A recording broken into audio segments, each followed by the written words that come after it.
our lives who were, and they call it a power differential, who were in positions of an authority.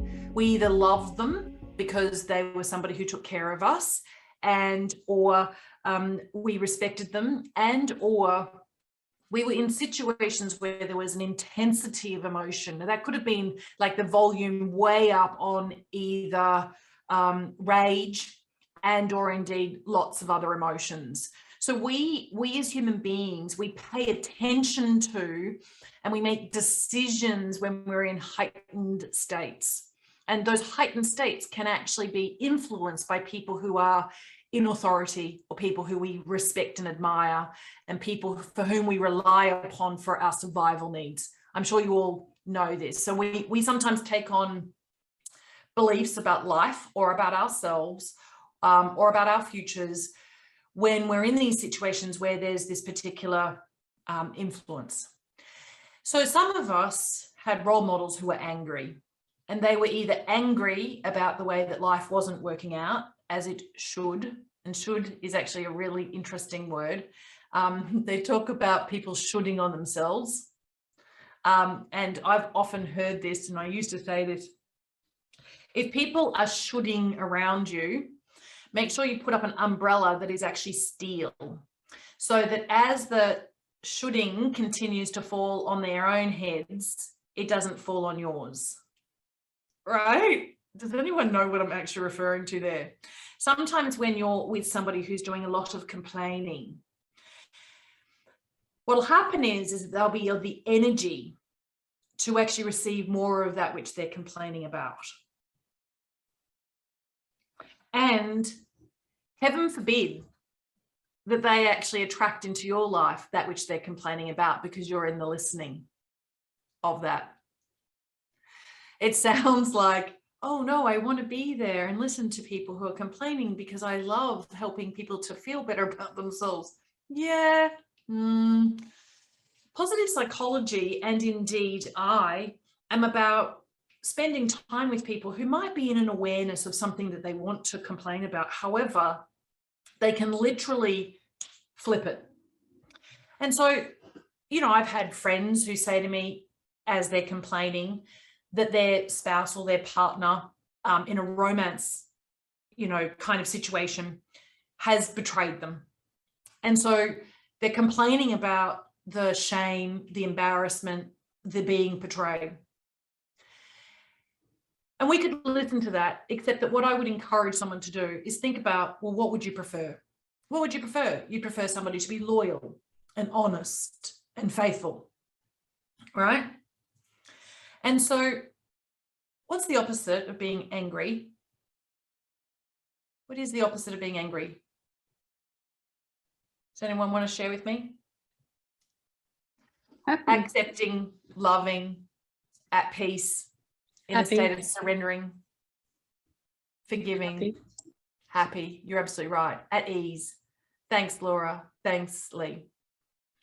So there is actually some research that suggests that 15 minutes of anger is the equivalent of smoking a packet of cigarettes a day for the acidity that is created, or the chemical cocktail that's created inside your body, and the impact of that and what it does to your organs and your systems.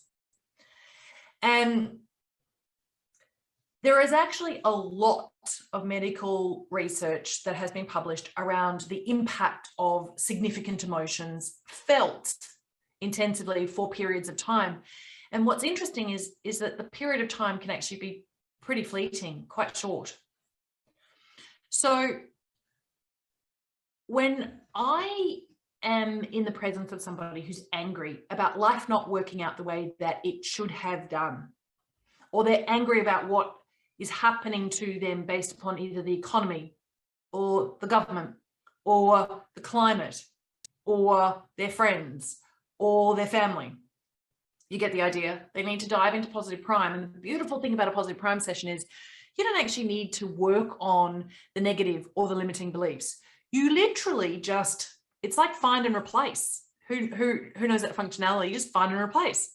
So you find yourself feeling this energy and then you just replace it. And all you need to do is press play. press play, and Positive Prime does it to you, through you, for you. All you need to do is press play and sit there. Now, if you've been in the Positive Prime playground for a long time, you will have heard me say a gazillion times, it is absolutely essential that you upload photographs of yourself and that which is meaningful and significant to you into these sessions, okay? You need at least, I would say at least 100 photographs of yourself. Now, let's just say you've only got one great photograph of you that you really like, where you actually were looking a bit photogenic or gorgeous, or, you know, kind of happy with the way that you showed up, right? I had one or two of those kinds of photos. Well, upload that photo again and again and again, maybe 100 times, right? So you don't need 100 different photographs of yourself. You could have 10 photographs of yourself 10 times. Do you get what I mean? Right? Okay, so I've got a photograph of when I was graduating from college, because quite frankly, a lot of my friends and family thought that I was so useless I would never actually accomplish that. And for a while there, it looked like that was going to be the truth. Except I triumphed and I actually graduated, which was a miracle, really, given the fact that I was just not the best student. I was the best at extracurricular activities, I can tell you.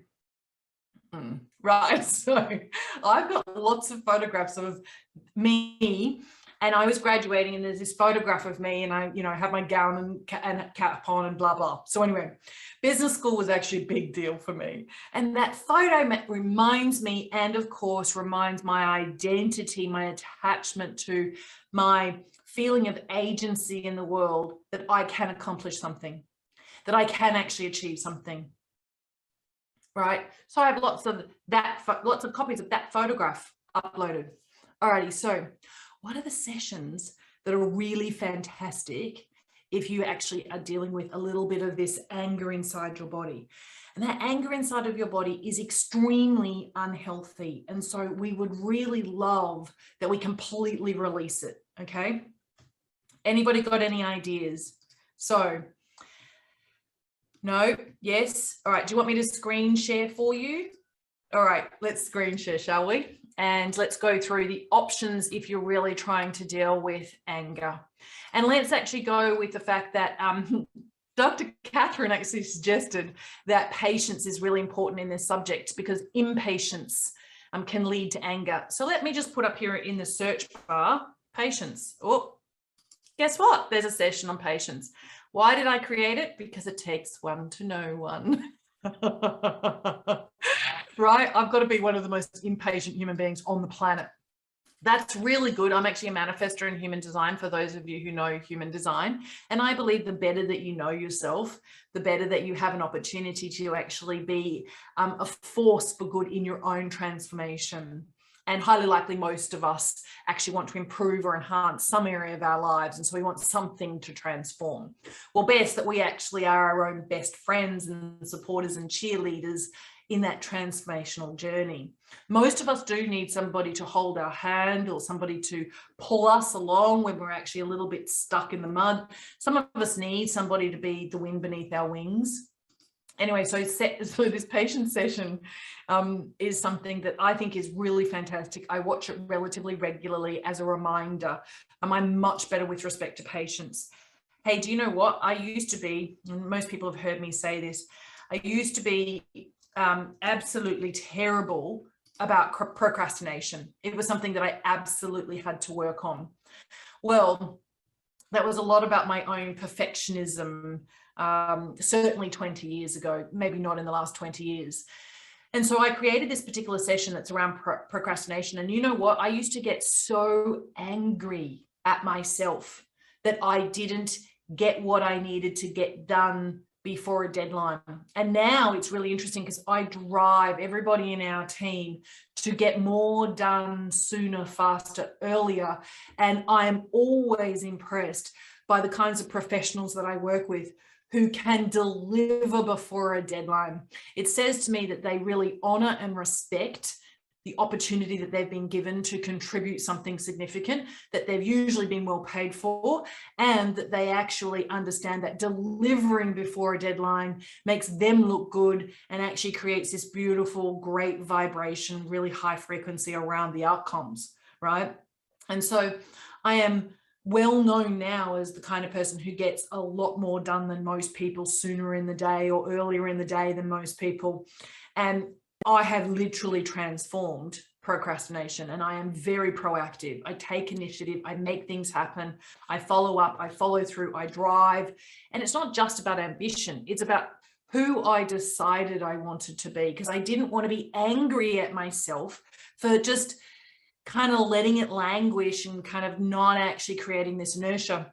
And a lot of people have heard me say before, I hit the ball across the net and then I wait until somebody actually hits the ball back. And if they don't hit the ball back, I go back and see, well, did the ball drop? Right? And then I hit the ball back across the net. And I keep doing that. So I keep things in play. I keep flow. I keep momentum. I keep this energy around this beautiful exchange, right? So the other thing that we talked about in terms of anger is actually forgiveness. Reverend Karen Russo, beautiful, used to actually hold beautiful services for Reverend Michael Bernard Beckwith at Agape in Southern California. She actually lives, I think, in Arizona these days, but she went to Columbia University and she did her MBA there, or her master's in finance maybe. But anyway, she wrote a book that was called The Money Keys. It's a great book. And she talks about the spirituality of money. And one of the big issues that she and I would talk about was forgiveness that most of us need to have around our own finances for where we've made mistakes with respect to our money in the past, and where we don't trust ourselves right now because we don't seem to have been the kind of people who either saved enough or invested in the right things or made the most of the investments that we were making. And we have a lot of guilt and shame that's around our finances. And so I don't know if it's of any benefit to you, but I would say if you don't have all the money that you want in the world in your current reality, it's highly likely there's some forgiveness work that you need to be doing of yourself and of circumstances and of the past as it relates to money. So you might actually like that session. There's actually another one that, let me just go here, because I actually created a forgiveness one. Forgiveness, called Fulfilled Forgiveness, as you can see. But there's actually another friend of mine, another Reverend, Misty Young. She lives in Boise, Idaho. She doesn't actually practice anymore. She doesn't have a congregation of her own. She actually wrote a really interesting book, which is called The Forgiveness Solution. And there are personal stories about a lot of the people who have these incredibly expert insights, like Misty. And one of these was around a family member and suicide. And there are these very big issues that also come with forgiveness. Lee is here. So I can tell you that I do think that Chaos Transformed into a Shining Star by Reverend Lee Atherton is actually another beautiful one if you're dealing with some anger.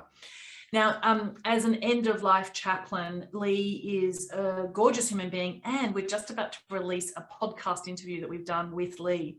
But I think that sometimes people are very angry that their loved ones are dying, and or indeed they're still angry that one of their loved ones has recently or a long time ago passed. And so a lot of us carry all of this energy. I would say that there's also a huge issue for forgiveness around divorce.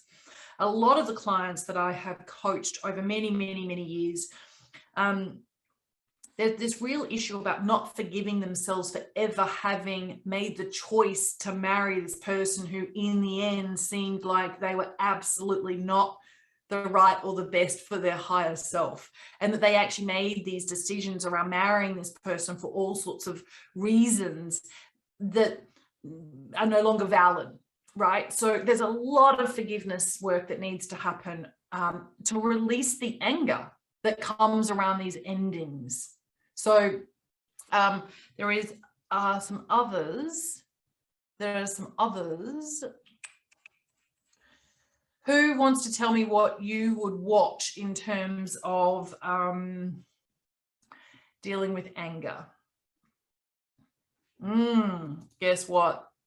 I created one called Surrendering, Letting Go. Surrendering and letting go is actually also key to manifestation. You need to actually be so incredibly connected to the outcome that you want and desire. But at the same time, you need to be in non-attachment. So you actually need to be in the spirit of complete surrender, letting go and letting God and allowing. And so I would say that this is another session that might be really, really useful for you. Any others? Any others? Anybody want to actually ask any questions while I talk about this?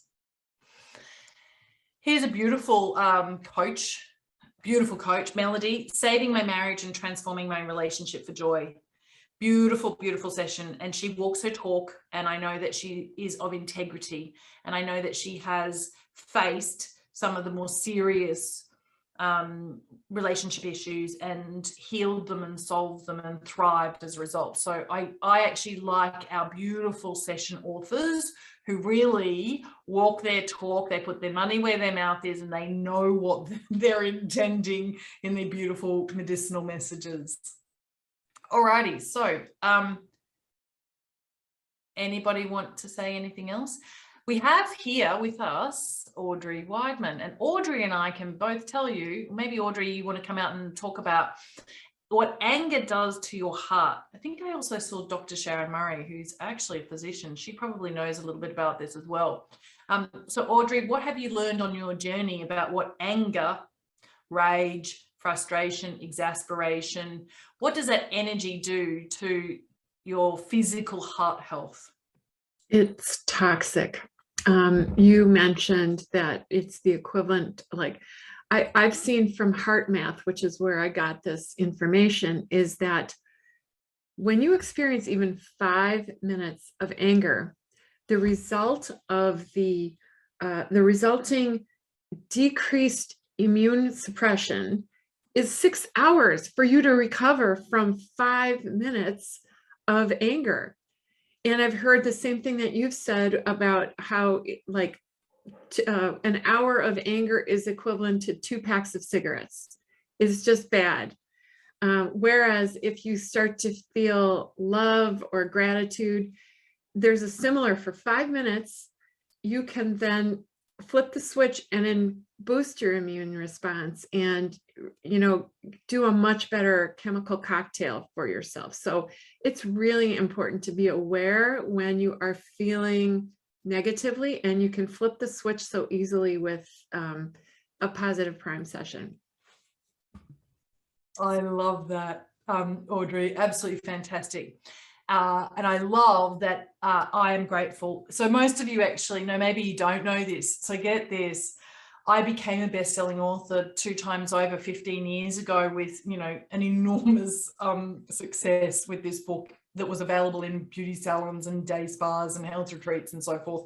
And gratitude was indeed the antidote to anger that I created as a treatment for the spa industry. And I actually used to teach therapists how to go through their own gratitude rituals to actually release all of the anger that was inside their own bodies. Otherwise, they couldn't be pure healers. It's very difficult to give something that really nurtures an energy, an intention behind every massage move, unless you're really and truly in a state of bliss and peace yourself. And so few people are, because they're either begrudging the hours that they're working, or they're begrudging their bosses or their colleagues, and there's nastiness, or there's bullying, or there's all sorts of other things in workplaces. And what I found was that the therapists who really were, quite frankly, gifted as healers were usually those that had done some kind of gratitude practice or meditation or prayer prior to doing a treatment or something of that effect. It's almost like they did a treatment on themselves. So you might want to actually have a little look at this I am grateful session. Really super, super, super important. Okay, so let me move on. Oh, actually, do you know what? Whilst we've got Audrey here, Audrey, do you want to share, or if you're still there, your session, Heal Your Heart by Audrey Weidman? So given that it is the 22nd of February in 2022, I would watch as many sessions as you possibly can in a state of surrender. And I would literally watch them as fast as you can. So I would watch them on speed 9 or 10 and just allow them to wash over you and cleanse and purify you. And that's sometimes how I actually use a Positive Prime session. It's a treatment, an energetic, spiritual treatment in and of and by itself that literally washes over me, cleanses and purifies me. And so you can do that with lots. Actually, Nadine's heart consciousness session is also fantastic for work that you want to do around your heart energy, so your heart chakra as well. Alrighty.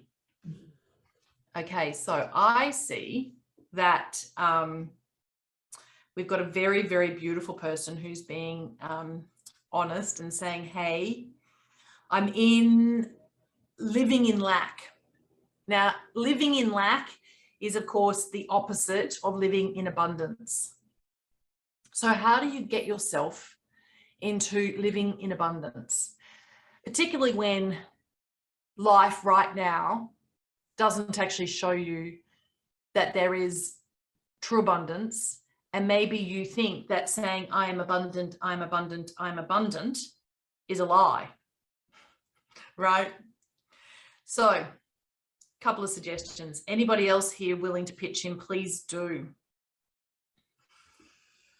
One of the things that I used to do, because I used to really be in the state myself, in that place myself, is I used to reach for, as Esther Hicks might actually talk about, I used to reach for something that was just slightly better feeling.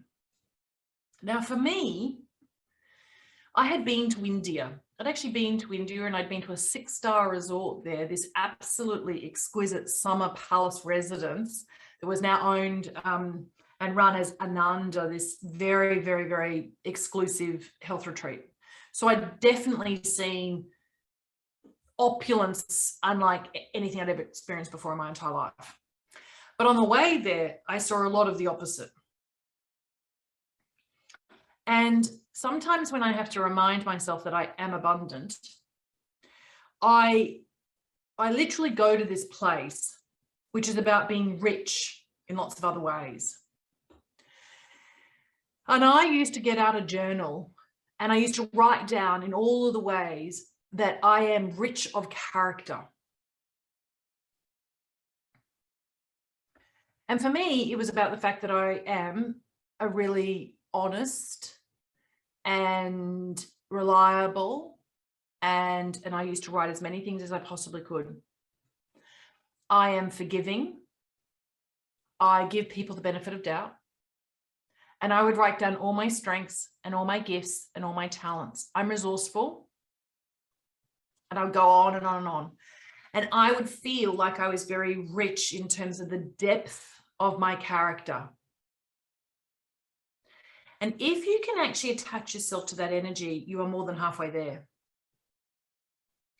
The other thing that I used to actually really remind myself of was that richness that is me is who made those journeys to India in my business. And it would remind me of how materially rich I actually am.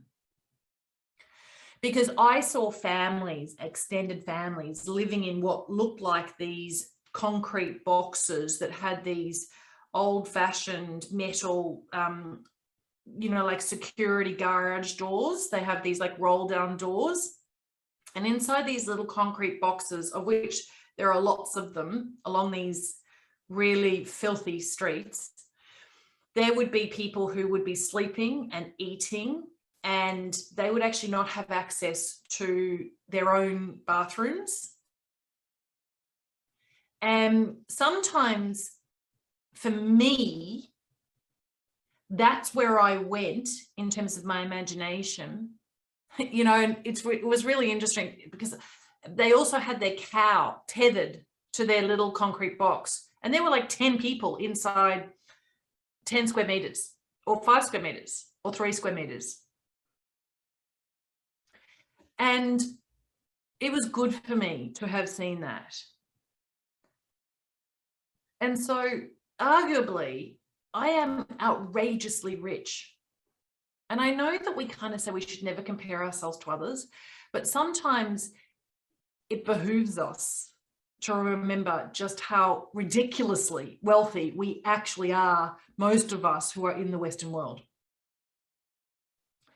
And if you can hang on to that energy, and that can make you feel blessed that you are who you are and you were born where you were born. Is that pure divine luck? Right? You are richer, you have more abundance and prosperity than 99.9% of those people, in particular in India, will ever come to know in their entire lifetimes. And their caste system means that they'll never, ever escape it.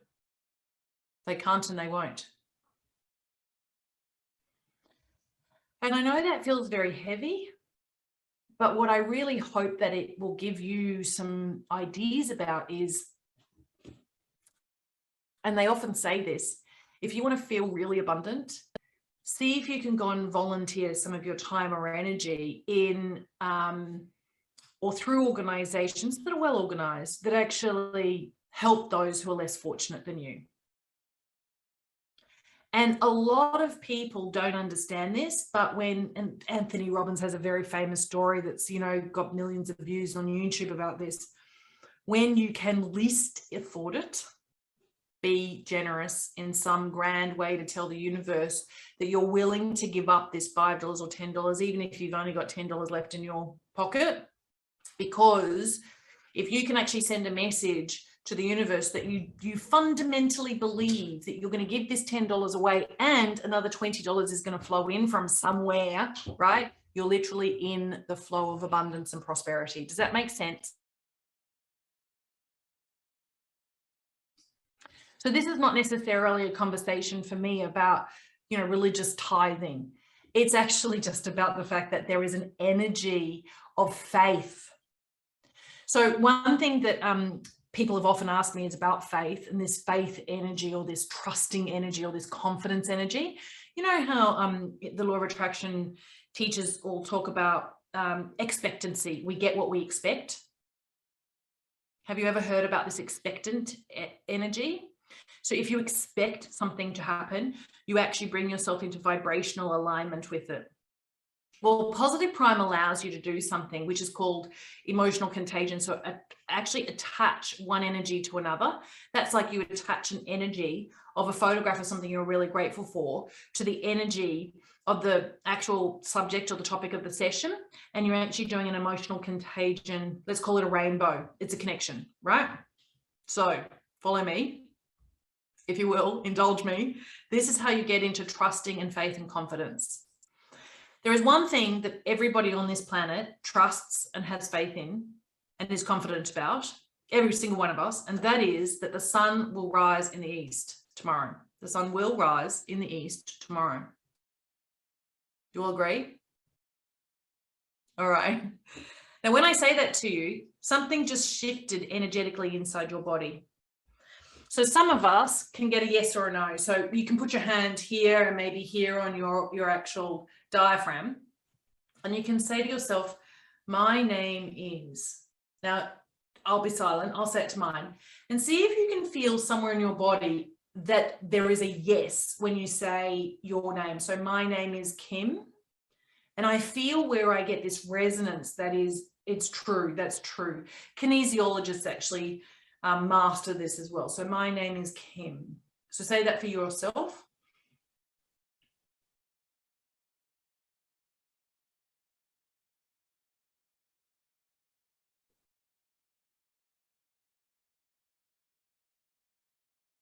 You can say, my name is Kim. And if you identify as a male or a female, you can say, I am a woman, I am a man.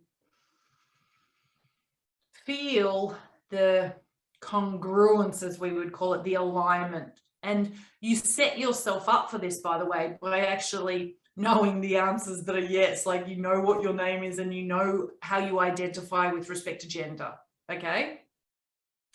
You can also do the I am Australian. I live on the Sunshine Coast. You can do all of these questions, and the more of these questions that you ask yourself where you know you're a yes, and then what you do is you say, does the sun rise in the east? That's a fact, yes. There are very few facts, but that's one of them. And will everything be okay? And so what you're actually trying to do is you're trying to create a rainbow connection, an energy, a bridge between your yeses and something that you're not yet quite sure about. And so I actually did used to do this, and I can tell you it works, right? My name is Kim. I am loved. And at the time, I wasn't in a romantic relationship with the love of my life, my soulmate, my Cameron, right? I was not. But I absolutely know in every cell in my body that I am loved. I am loved by the divine. I am and have always been loved by my parents. As a teenager, I didn't think so, but anyway, I worked on that. And I know that my niece, or my nieces and nephews, but in particular my eldest niece, and I know my brother, they really, really love me. They actually do want the best for me. They've been there for me. When I think about who showed up to the hospital for the last really significant pause I had, my brother and the children came to see me. And that was actually a really big effort. That was actually really a big effort. So I have all of these knowings. And then what I would do is, and I have found it really easy to make more than $1 million a year. And that felt like total and utter BS when it wasn't the truth. It is now. But the point is, I had to create the bridge to get there. So I had to do lots of yeses. So for me, abundance and being in the opposite of lack is I would start to do, so there isn't, there's a session called Absolute Abundance. And I literally spent a lot of time online finding the numbers around the numbers of cells that you've got in your brain, the number of breaths we take in a lifetime, or the average number of breaths most of us take in an average lifetime. Not all of us breathe in a very placid way. Some of us, right? So I did a lot of Googling. I looked out at the forest. So we made a very conscious choice to live where we do and to have 70% of the view green tree canopy. So we live in this incredible environment where we look out over forests, eucalypt forests, Australian forests. And I would go out there and I would force myself to do this and think about the numbers of leaves on those trees. And I would get into vibrational alignment with abundance. You could do the same. You could look at the snow and you could think about how many little ice crystals there are in the snow, right? An obscene number, and get yourself into vibrational alignment with abundance. Abundance is all around you. And when you're actually wise to that, you'll see it, and then you'll resonate with it. And then you will find that there will be these subtle shifts, and there'll be nudges and signs. And they are indications to you to take action in that moment, because the reaction is going to actually give you a quantum leap. It's going to give you an exponential return, right? So Robin, you love your trees, and I see Laura, you have an abundance of snow right now. Yeah, do you know what? I went swimming in the ocean on Saturday, and I literally had this thought. I wonder how many droplets of H2O there are in all the oceans on the planet. It's unfathomable, isn't it? Like, how do you even... I'm sure there's somebody who's done that calculation. I'm pretty sure I can find the answer on Google, right? When I used to want to resonate with being rich, I would actually jump on my mini trampoline, my rebounder, and I would say, Kim, you are rich. Kim, you are rich. And I would bounce and bounce and bounce and say it, right? And my pre-conscious processes are hearing me say it out loud, and my superconsciousness is now attaching itself to it. I am rich. I am rich. Guess what happens to people? The circumstances, the situations start to show up to actually bring that about. It becomes a self-fulfilling prophecy. I didn't say I am rich.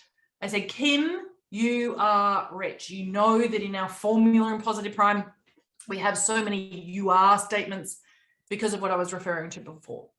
If somebody in authority who we respected when we were in an emotional state where we relied on somebody for our survival needs, when they said, Kim, you are an amazing little girl, or you are smart, or you are kind, I adopted that into my identity. And so if we want to actually bring ourselves into alignment with a new identity, we must be the you are's.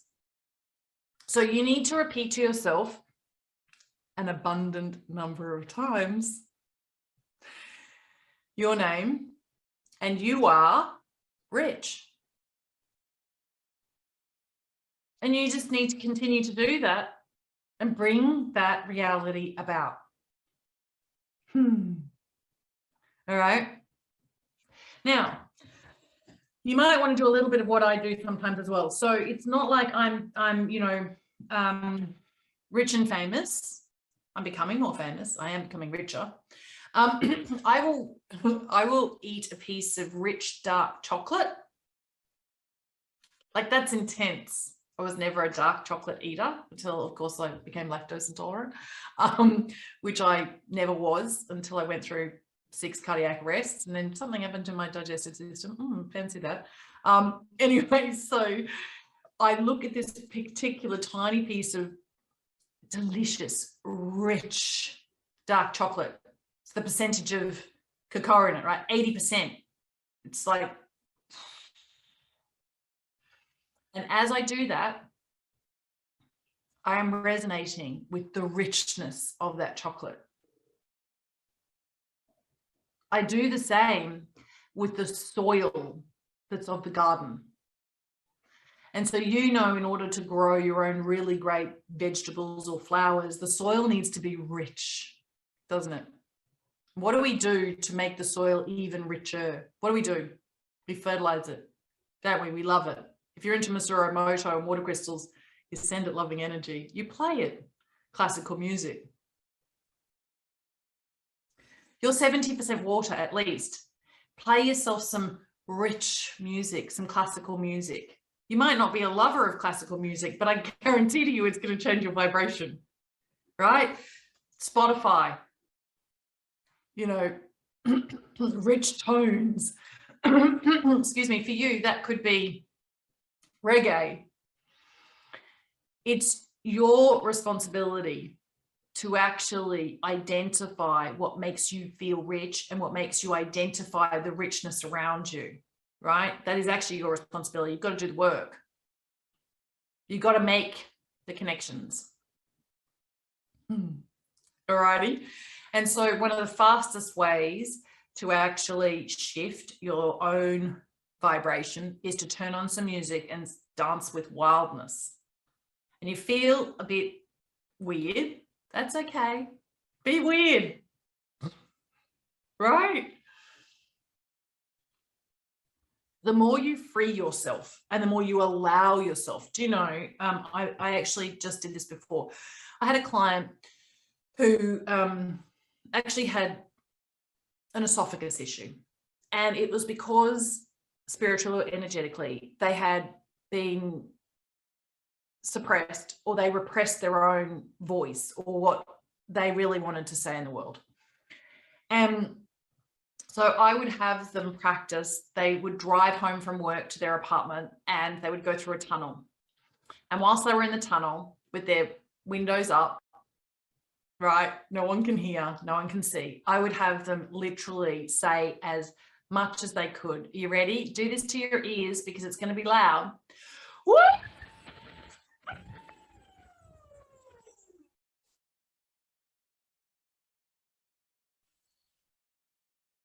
Right? They probably just broke the sound barrier. But, you know, I never used to be able to do that because I could never let myself go, because I would actually worry about who could hear and who am I interrupting. And that wouldn't be being a good girl, would it? Right.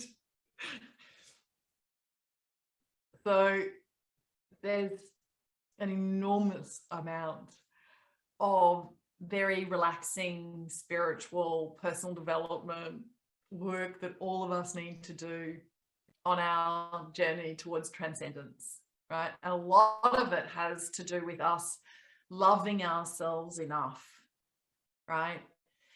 And I have certainly found that the more peaceful I've become about me, the more abundance has flowed into my life. And there are moments where I go through a little bit of a pity party every now and again.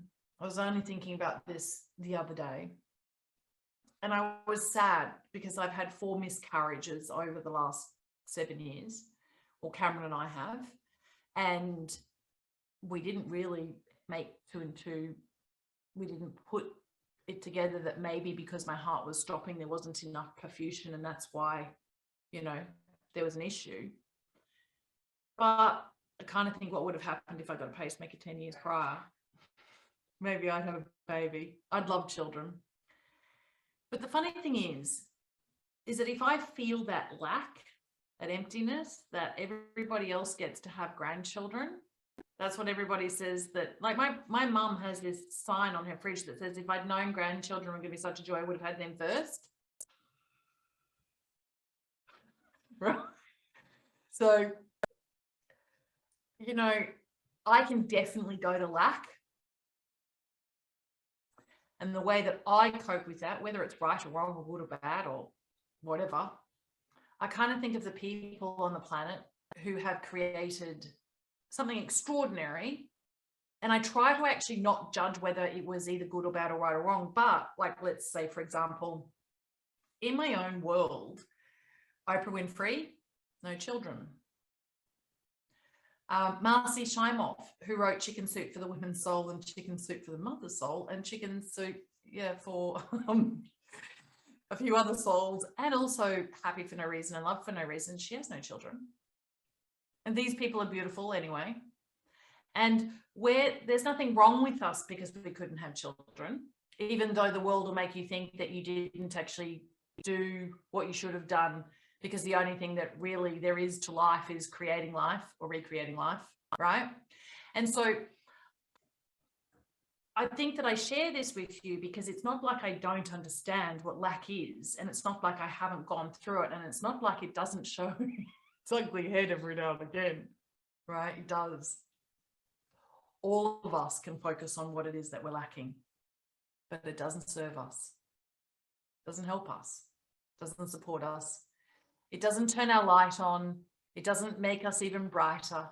We don't glow, right?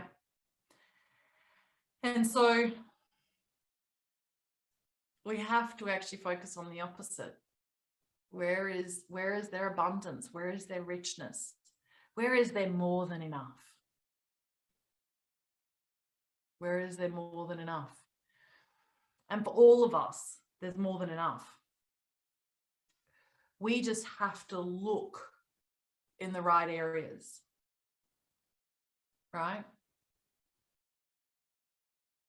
I wasn't born to rich parents who gave me a trust fund. I wasn't married to a super rich husband who, you know, helped my life to become a lot easier and more simple and more playful. And no, right? But that's okay. I had to actually develop my character. Now, here's the other one thing that I would say to you. There are an enormous number of people who work 40, 60, 80, 100 hours a week. And they do so all over the world. And they work just as hard as you and I. And they earn fractions of what we earn. And they make the best of it or the most of it. And so if you bite the hand that feeds you, and that could be universal, you will rue the day. And so for every dollar that flows into your life, including, and this is a big including, every way that you save yourself a dollar, like let's just say you buy something and it's on sale, you should see that as extraordinary abundance. That's the universe giving you a chance. And if you don't recognize that in the moment and appreciate it, you don't continue to be sent by the universe opportunities for you to actually really be in the flow of that which is of more value, right? It's a very, very, very big issue. This one, it's massive, it's huge. There are an abundance of aspects to it. But the truth is, you are everything that you need or want to be. If you could tap in to the abundance of divine love, or you go do some Googling about the amount of energy that it's taking for every brain cell to actually be working, you would literally be in awe of yourself. The abundance, the number of miles of blood vessels in your body, right? So spend time reflecting on that and allow it to just be overwhelming, and allow yourself just to be swimming in this gorgeousness that is the abundance that you are and the abundance that you're in. And on that note, I would really suggest that you also watch the recording from earlier. And if you need any extra assistance, I'll see you here next week. Thank you. Thank you, Inga. Thank you. Bye-bye, everyone. Use the 20-second wisely. Love you. Bye.